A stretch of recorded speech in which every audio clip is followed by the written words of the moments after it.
কড়া নিরাপত্তার মধ্যে সোমবার সকালে ঢাকার মুখ্য মহানগর হাকিম আদালতে হাজির করা হয় চিত্রনায়িকা নুসরাত ফারিয়াকে।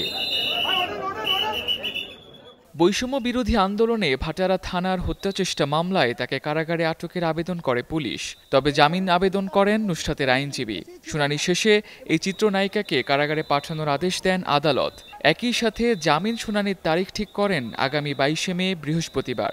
আমরা আদালতে বলেছি যে উনি একটি বাংলাদেশের স্বনামধন্য নায়িকা, উনি দেশে এবং বিদেশে শি ইজ ফেমাস, এবং তার সাথে কোনো রাজনৈতিক দলের কোনো সম্পৃক্ততা বা সদস্য উনি ছিলেন না, এবং এই ঘটনার সাথে তার কোনো সম্পৃক্ততা নেই, উনি দেশেই ছিলেন না, এবং কোনো তথ্য প্রমাণ বা কিছু পুলিশ করতে পারেনি।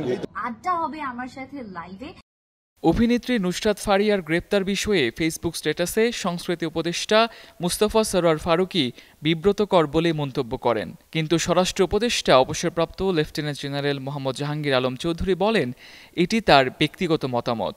নুসরাত ফারিয়াকে মামলা থাকায় গ্রেপ্তার করা হয়েছে। উনি যে কি করছে এটা আমি জানি না, ওইটা যার যার ব্যক্তিগত মত প্রকাশের স্বাধীনতা তো সবাই। এখন তার নামে যদি কেস থাকে আপনি কি করবেন? আপনি তো আবার যদি ছেড়ে দিলে আবার আপনি কিন্তু বলবেন স্যার আপনি ছেড়ে দিচ্ছেন।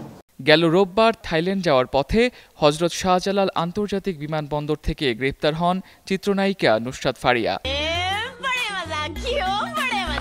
লন্ডন বিশ্ববিদ্যালয় থেকে আইনে স্নাতক এই অভিনেত্রী বড় পর্দায় পা রাখেন 2015 সালে আশিকি সিনেমা দিয়ে।